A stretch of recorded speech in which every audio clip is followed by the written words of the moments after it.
বাংলাদেশ দলের নাম হয়ে গেছে মায়ের দোয়া টিম। মায়ের দোয়া থাকলে আসলে তাদেরকে হারানোর সাধ্য কার। এই যেমন আজকে বাংলাদেশ প্রবলভাবে হারতে চেয়েছিল, কিন্তু শ্রীলঙ্কা তার চেয়ে বেশি খারাপ খেলে বাংলাদেশকে জিতিয়ে দিয়েছে। অবশেষে একটা ম্যাচ বাংলাদেশ জিতেছে, যেটা বাংলাদেশের জন্য স্বস্তির, তবে তৃপ্তির না। দৃষ্টিকটু ব্যাটিং, বাংলাদেশের ব্যাটারদের অ্যাপ্রোচ প্রশ্নবিদ্ধ। তবে বাংলাদেশের খেলায় একদমই যে ভালো লাগেনি এমন না। তাওহিদ হৃদয়ের ইনিংসটা নিঃসন্দেহে দারুণ লেগেছে, ঠিক যেমনটা দারুণ লাগে আপনার খাবারে যখন ইরফান সস ব্যবহার করবেন। খাবারের স্বাদ বাড়াতে অবশ্যই ইরফান সস ব্যবহার করতে পারেন। আমরা কথা বলবো আসলে যে বিষয়গুলো নিয়ে কেউ আলোচনা করেনি, সেই বিষয়গুলো নিয়ে আলোচনা করব। কেন Mustafizur Rahman man of the match না হয়ে রিশাদ হোসেন হয়েছে, সেই বিষয়গুলো নিয়ে আমরা আলোকপাত করব। প্রথমে আসি আজকের ম্যাচের আসলে টার্নিং পয়েন্টটা কোথায় ছিল। যদি আমরা বোলিং সেশনের কথা বলি তাহলে কিন্তু প্রথমে কিন্তু শ্রীলঙ্কা দল খুব ভালো রান পাচ্ছিলেন, উইকেট গেলেও রান কিন্তু তারা পাচ্ছিলেন, বাংলাদেশ রান আটকাতে পারছিলেন না। একটা সময় গিয়ে কিন্তু নিয়ন্ত্রিত বোলিং করে বাংলাদেশ 125 রানে শ্রীলঙ্কাকে আটকে দিয়েছে। এবং রিশাদ হোসেন কেন আসলে ম্যান অফ দ্য ম্যাচ হয়েছে, এটা নিয়ে একটু কথা বলি। রিশাদ 4 ওভারে 22 রান দিয়েছেন, 3 উইকেট পেয়েছেন। মুস্তাফিজুর রহমান 17 রান দিয়ে 3 উইকেট পেয়েছেন। মুস্তাফিজ তো কম রান দিয়েছেন রিশাদ থেকে, তাও তো Mustafiz man of the match হওয়ার কথা, কিন্তু আসলে না। ম্যাচের যে মোমেন্টাম সেটা চেঞ্জ করে দিচ্ছে রিশাদ হোসেন। 15 ওভারে এসে পরপর 2টো উইকেট নিয়েছেন, আসালাঙ্কা এবং ওয়ানিন্দু হাসারাঙ্গা। আসালাঙ্কা কিন্তু সেট ব্যাটার ছিলেন তিনি। এরপর 17 ওভারে এসে আবার আরেকজন সেট ব্যাটার দনন্দয়া ডি সিলভাকে আউট করেছেন। এই 3জন ব্যাটারকে আউট করার কারণে, অর্থাৎ যে সময় আসলে বাংলাদেশের রান আটকানোর দরকার ছিল, 2জন সেট ব্যাটারকে আউট করেছেন, হাসারাঙ্গাকে আউট করেছেন। সেখানেই কিন্তু শ্রীলঙ্কার রানের চাকা থমকে গেছে এবং সেই জায়গায় বাংলাদেশ ম্যাচটা এগিয়ে গেছে। এই জন্যই মূলত রিশাদকে ম্যাচ সেরা করেছে। তবে বাংলাদেশের জন্য এটা একটা স্বপ্নের দিন বলা যায়, যে কারণ কোনো একজন লেগ স্পিনার যে কিনা বিশ্বকাপের প্রথম ম্যাচ খেলতে গিয়ে ম্যাচ সেরা হয়েছেন, এটা আসলে কল্পনাও করা যাবে না। 2 বছর আগে বাংলাদেশ দলে কোনো লেগ স্পিনার ছিল না ওভাবে।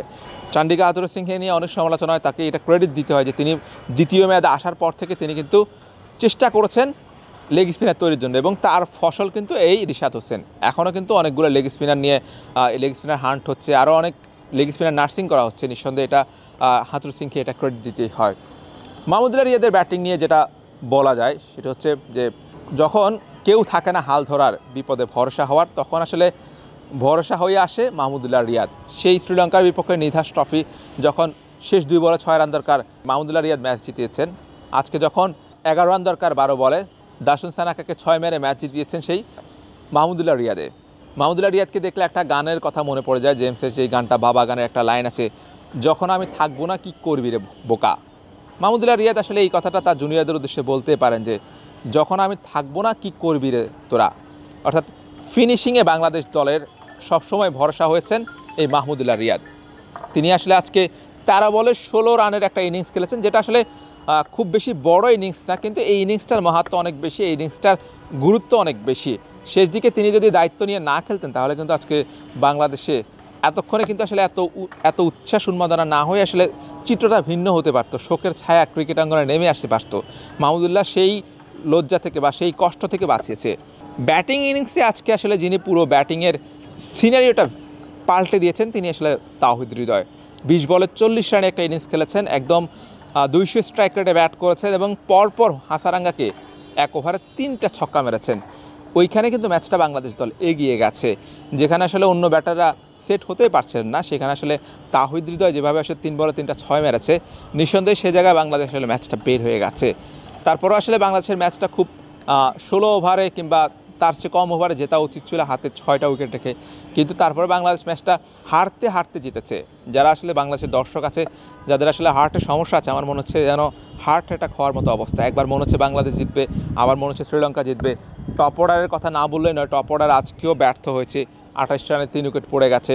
সৌম্য সরকার, তানজিদ হাসান তামিম এবং ক্যাপ্টেন শান্ত, তারা আসলে আজকে দায়িত্বশীল, আজকে না গত কয়েকটা ম্যাচে এমন হয়েছে তানজিদ তামিম রান পেলেও সৌম্য রান পাচ্ছে না, শান্ত রান পাচ্ছে না। শেষ 3টা ম্যাচে 2টাতে ডাক মেরেছে সৌম্য সরকার, সে জায়গায় আসলে টপ অর্ডার আছে চাপে ফেলে দিয়েছে। কিন্তু লিটন কুমার দাস এবং তাওহিদ হৃদয়ের যে জুটি, সেটাই কিন্তু আসলে মূলত জয়ের ভিতটা গড়ে দিয়েছে। তারা আসলে 28 রান থেকে 91 রান পর্যন্ত জুটি গড়েছেন এবং সেইখানে আসলে লিটন কুমার দাস অফ ফর্মে ছিলেন, তিনি আজকে 36 রান করেছেন। তার এই ইনিংসটা খুব বেশি গুরুত্বপূর্ণ, কারণ তিনি যদি এক প্রান্ত আগলে রেখে ধরে না থাকতেন তাহলে হয়তো অন্য প্রান্তে দিয়ে উইকেট আরও দ্রুত চলে যেত, তাহলে বাংলাদেশের আসলে জয়ের বন্দরে পৌঁছা হতো না। এই দিক থেকে আসলে লিটনের ইনিংসটা খুব গুরুত্বপূর্ণ। যদিও লিটন যদি ম্যাচটা শেষ করে আসতে পারতো সেটা আরও বেশি সুন্দর হতো। তাহিদ হৃদয়ের ক্ষেত্রে একটা, যখন তাহিদ হৃদয় এবং লিটন ব্যাট করছিল তখন মনে হচ্ছিল বাংলাদেশ ম্যাচটা খুব সহজে জিতে যাবে। হৃদয় আউট হওয়ার পরে এরপরে কিন্তু একটু বিপদ তৈরি হয়ে যায়। সাকিব আল হাসানও যখন তিনি আপার কাট করতে গিয়ে আউট হয়ে গেছিলেন এবং ক্যাচটা দুর্দান্ত ছিল সিক্সানার। তবে সাকিবের মতো একজন অভিজ্ঞ ক্রিকেটার আসলে ওই সময় এই বলটা আসলে লিপ করলেও পারতেন, কিংবা তিনি কি আসলে জানেন না যে ওই জায়গায় ফিল্ডার আছে। যদিও ক্যাচটা দুর্দান্ত ছিল, তারপরও সাকিবের ইনিংস নিয়ে একটু কথা থেকে যায় আসলে এই ক্রুশাল মোমেন্টে আসলে, যেখানে আসলে সবাই আশা করছিল যে মাহমুদুল্লাহ রিয়াদ এবং সাকিব আল হাসান তারা দুজন ম্যাচটা শেষ করে আসবে, কিন্তু সাকিব আউট হওয়ার পর এরপরে আবার তাসকিন আহমেদ, রিশাদ হোসেন তারাও আসলে যেভাবে আউট হয়েছেন। রিশাদ হোসেন ভালো বোলিং করেছেন, কিন্তু ব্যাটিংটা আসলে তিনি যেভাবে খেলেছেন বলটা আসলে নুয়ান্ত সারা যে বলটা তিনি ব্যাট করেছেন আসলে তিনি চাইলে আসলে সেটাকে আসলে ডিফেন্স করতে পারতেন বা অন্যভাবে খেলতে পারতেন। তার আউটটা খুবই দৃষ্টিকটে ছিল, একদম মনে হচ্ছে যেন তিনি আসলে কেন এসেছেন ওই সময় আসলে ম্যাচের মোমেন্টটা কি আসলে তিনি আসলে সেটা বোঝার চেষ্টা করেন, সেই ব্যাট চালিয়েছেন কিন্তু আউট হয়ে গেছেন এবং দলটা আসলে শেষ পর্যন্ত দল কিন্তু বিপদে পড়েছে। এই ম্যাচ থেকে বাংলাদেশের আসলে ম্যাচটা জিতলেও বাংলাদেশের আসলে অনেক কিছু শেখার আছে, কিংবা অনেক কিছু গ্যাপ রয়ে গেছে। আসলে ভাগ্য ভালো বিদায় বাংলাদেশ আজকে ম্যাচটা জিতেছে। ওই যে বললাম না যে মায়ের দোয়া টিম, নিশ্চয় মায়ের দোয়া ছিল বিদায় বাংলাদেশ আজকে ম্যাচটা জিতেছে। নাহলে যখন শেষ দিকে 2 রান দরকার ছিল, মাহমুদুল্লাহ রিয়াদ যখন রান নিচ্ছিলেন তখন কিন্তু থ্রোটা স্টাম্পিংটা মিস হয়েছে, এরপর ওভার থ্রোতে আরেকটা রান হয়েছে, এটাও কিন্তু ভাগ্য। রিশাদ হোসেনের একটা ক্যাচ সাকিব আল হাসান ছেড়ে দিয়ে আবার ধরেছে। আরও অনেকগুলো মোমেন্ট আমরা যদি বলি যে বাংলাদেশের আজকে ভাগ্য বাংলাদেশের পক্ষে ছিল বিদায় ম্যাচটা বাংলাদেশ জিততে চেয়েছিল, নাইলে বাংলাদেশের ক্রিকেটাররা যেভাবে খেলেছিল আসলে তারা চেয়েছিল বারবার করে আসলে হারার জন্য খুব চেষ্টা করেছিল, কিন্তু হয়তো মায়ের দোয়া আছে বলেই বাংলাদেশ আজকে ম্যাচটা উতরে গেছে। আমরা মুস্তাফিজুর রহমান, তাসকিন আহমেদের কথা বলতে চাই যে মুস্তাফিজুর রহমান আইপিএল খেলার আগে থেকে কিন্তু তিনি ফর্মে ছিলেন না, বা তার সেই পুরনো রূপ আমরা দেখতে পাইনি, কিন্তু আইপিএলে গিয়েছেন, এরপর আইপিএল থেকে ব্যাক করে এসে তিনি কিন্তু জিম্বাবুয়ে সিরিজে ভালো করেছেন, যুক্তরাষ্ট্র সিরিজে তেমন ভালো করতে পারেননি, কিন্তু আজকের ম্যাচে তিনি কিন্তু দারুণ পারফর্ম করেছেন এবং যেই মুস্তাফিজুর রহমান থেকে যেরকম পারফরমেন্স আশা করা হয় ঠিক সেরকম পারফরমেন্স করেছেন। দারুণভাবে তিনি আসলে রান চেক দিয়েছেন। এবং তাসকিন আহমেদ তিনিও ইনজুরির কারণে যুক্তরাষ্ট্র সিরিজটা খেলতে পারেনি। আজকে আসলে কেমন বল করেন, ফুল রিদমে বল করতে পারেন কিনা অনেক শঙ্কা ছিল, কিন্তু তাসকিনও আসলে তার প্রতি যে আস্থা, সেই আস্থার প্রতিদান দিয়েছে, 25 রান দিয়েছে, 2 উইকেট নিয়েছে। তবে সাকিব আল হাসান তিনি আসলে বিগত কয়েকটা ম্যাচে তিনি ধারাবাহিকভাবে আসলে তিনি আসলে ভালো করতে পারছেন না। আজকেও তিনি 30 রান দিয়েছেন, সবচেয়ে বেশি রান সাকিব আল হাসানে দিয়েছেন, কিন্তু আসলে কোনো উইকেট নিতে পারেননি। অন্যদিকে তানজিম হাসান সাকিব তিনি 4 ওভারে 24 রান দিয়েছেন, 1 উইকেট নিয়েছেন। তারও আসলে বোলিংটা তারও ভালো ছিল। এক কথায় বোলারদের আসলে খুব একটা দোষ নেই, বোলারদের কোনো দোষ দেওয়ার সুযোগ নেই। বোলাররা চেষ্টা করেছেন তারা আসলে ম্যাচটাকে নিয়ন্ত্রণ রাখার জন্য, এবং বোলাররা তাদের কাছে ঠিকঠাক করেছেন, কিন্তু ওই যে ব্যাটিং লাইন আপ, সেই ব্যাটিং লাইন আপটা আসলে বাংলাদেশের এখনও আসলে সেভাবে আসলে শক্ত হয়নি। আজকে জাকির আলী অনিককে নেওয়া হয় নাই, জাকিরকে আসলে নেওয়া দরকার ছিল।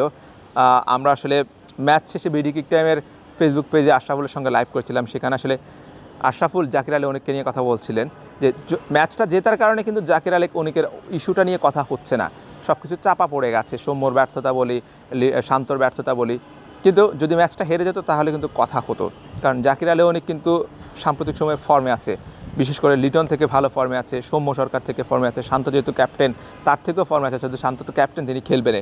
জাকির আলী অনিক এই জায়গায় তিনি আসলে ম্যাচ খেলার ডিজার্ভ করে, কিন্তু আসলে অনেক সুযোগ পাননি, সৌম্য পাচ্ছে। নেক্সট ম্যাচে কী হবে জানা নাই, তবে আজকের ম্যাচটা সৌম্যর জন্য বড় সুযোগ ছিল, যেহেতু টার্গেট ছিল মাত্র 125 রান, খুব বেশি কোনো প্রেশার ছিল না, প্রেশারলেস ক্রিকেটটা খেলতে পারতেন তিনি, কিন্তু সেই ইনিংসটা তিনি কাজে লাগাতে পারেননি। সৌম্য আসলে কী শট খেলেছেন, কীভাবে আউট হয়েছেন সেটা আসলে ব্যাখ্যা করার মতো না। আসলে সেই জায়গা থেকে জাকির আলী অনেক একটু অভাগা, তাকে বলতেই হয় যে তিনি আসলে সুযোগ পাননি। নেক্সট ম্যাচে যখন সুযোগ পাবে আশা করি সেটা তিনি কাজে লাগাবেন।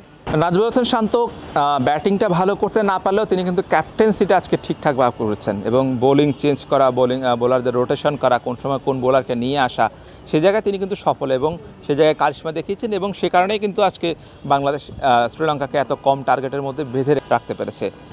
একদিকে যখন বাংলাদেশের ব্যাটাররা ধুঁকছিল, অন্যদিকে নিউজিল্যান্ডের ব্যাটাররাও আফগান বোলিংয়েদের লাইন আপের কাছে একদম লন্ডভন্ড হয়ে গেছে।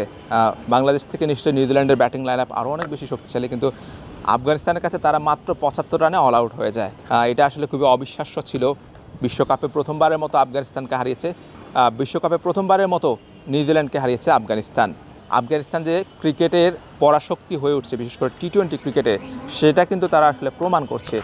তাদের কিন্তু আসলে ওভাবে প্র্যাকটিস ফ্যাসিলিটিস নাই, তাদের হোম ভেন্যু নাই, নানা রকম সংকট আছে। এই সংকটের মধ্যেও তারা যেভাবে খেলছে, এর পেছনে আরেকটা কারণ আছে, সেটা হচ্ছে আসলে তারা আসলে পৃথিবীর যত বড় বড় ফ্রাঞ্চাইজি ক্রিকেট টুর্নামেন্ট আছে সবগুলোতে আফগানিস্তানের ক্রিকেটাররা খেলে। আইপিএলে বাংলাদেশের একজন খেলে, তাদের খেলে 8-10 জন ক্রিকেটার খেলে। সেই জায়গায় সে অভিজ্ঞতা তারা কাজে লাগাচ্ছে এবং সেটা আসলে ভালো ফলাফল করছে। আমরাও আশা রাখি যে বাংলাদেশও আফগানিস্তানের মতো শক্তিশালী টি-20 দল হবে এবং আফগানিস্তানকেও ছাড়িয়ে যাবে বাংলাদেশ দল, সেই প্রত্যাশা রাখি। এবং এই জয়টার ফলে বাংলাদেশের ক্রিকেট ভক্ত যারা আছে তারা একটু আশার আলো পেয়েছে। বাংলাদেশের যে ক্রিকেট উন্মাদনা সেটা শুরু হয়েছে, সোশ্যাল মিডিয়া বলি, পথে ঘাটে সব জায়গায় আসলে আলোচনা হচ্ছে এখন ক্রিকেট নিয়ে। কিছুটা স্বস্তির বাতাস বাংলাদেশের ক্রিকেটে, এই বাতাসটা বয়ে যাক অবিরত। Hussain Arman, BD cric time.